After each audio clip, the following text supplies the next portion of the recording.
मेरा नाम भावेश लुहारी है और मैं खालवा जाती हूँ। मेरा जन्म तो बक्करवाला गांव में हुआ था, पर अब मैं विचारों में रहता हूँ। करीब 6 महीने पहले की बात है। मेरी नौकरी छूट गई थी और मेरे पास खाने पीने के पैसे भी नहीं बचे थे। हालत इतनी बुरी थी कि कई जगह से उधार लेकर खाने पीने का खर्चा चलाना पड़ रहा था। उन दिनों कुछ भी करके मैं पैसे कमाने के लिए तैयार था। पैसों की तंगी की वजह से मैं इतना डिप्रेस था कि सही गलत का फर्क भी मिट चुका था। अपनी उस कंगाली के दौर में एक बार मौत के मुंह में मैं जा पहुंचा था। दोस्तों, करीब 6 महीने पहले की बात है।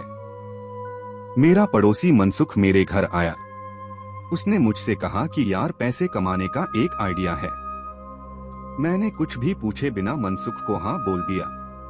मैंने उससे कहा कि काम कुछ भी हो, पैसे मिलने चाहिए। अच्छाई बुराई भाड़ में जाए। पेट में आग लगती है तो रोटी से ही आग बुझती है, आदर्शों से नहीं। उस समय शायद मेरा दिमाग खराब था। मनसुख ने कहा कि आज रात 12 बजे तैयार रहना। 3 घंटे का काम है और 4000 रुपए मिलेंगे, आधे तेरे और आधे मेरे। मैंने डील डन कर दी। उस रात मनसुख रिक्शा लेकर ठीक 11:30 को मेरे घर पर पहुंच गया।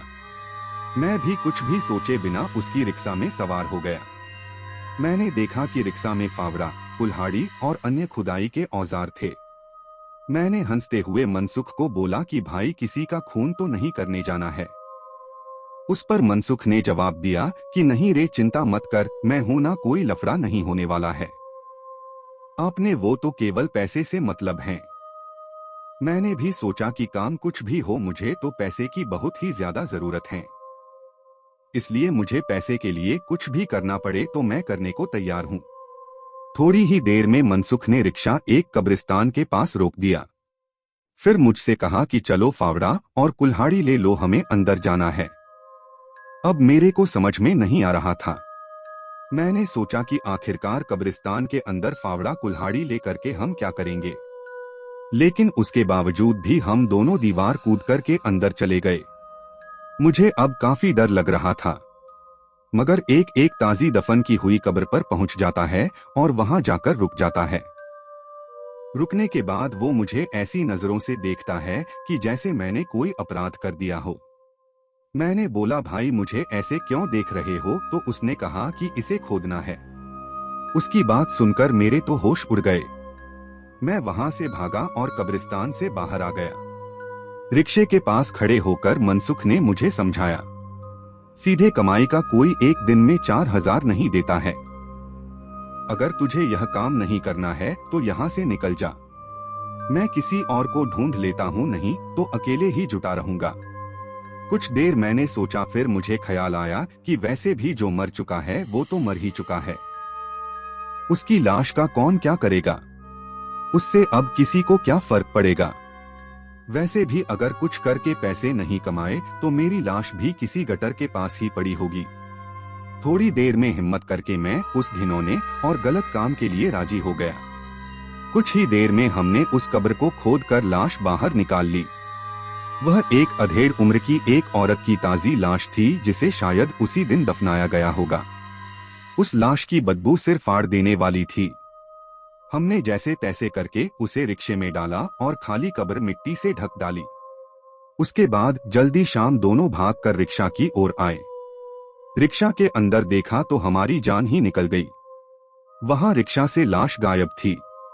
यह अजीब घटना देखकर मेरे तो रोंगटे खड़े हो गए। मैंने मनसुख को बोला कि यार, बात चलते हैं। मनसुख भी बोला, हाँ यार, ये तो कुछ भूत प्रेत का मामला लगता है। हम दोनों फौरन उस जगह से भागने लगे। मनसुख ने फौरन रिक्शा चालू करना शुरू किया, पर उसका रिक्शा चालू हो तब तो हम वहां से भागे। अचानक हमारी नजर कब्रिस्तान की ओर गई। हमने देखा कि वह मुर्दा औरत अपने कब्र पर बैठी थी और हमारी ओर देखे जा रही थी। अंधेरे में साफ तो नहीं दिख रहा था, पर पक्का अंदाजा था कि वहां पर वही मिट्टी से लाल कपड़ों वाली औरत थी जिसे हमने खोदकर निकाला था। एक लाश को इस तरह अपनी कब्र पर बैठा देख हमारी तो सिट्टी पिट्टी गुम हो चुकी थी। हमारी तो हालत खराब हो गई थी, वर्टिकल बार। हम दोनों ने रिक्शा छोड़ा और वहाँ से भाग निकले और सुबह उजाला होते ही जब हम वहाँ पहुँचे तो हमें सब सामान्य दिखा और हम रिक्शा वहाँ से खींचकर वापस ले आए।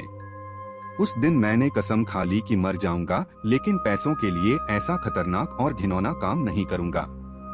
दोस्तों, सच्ची घटना है, इसलिए इसमें आगे कुछ नहीं हुआ। अगर ये फिल्मी घटना होती तो इसमें दुनिया भर के तामझाम होते।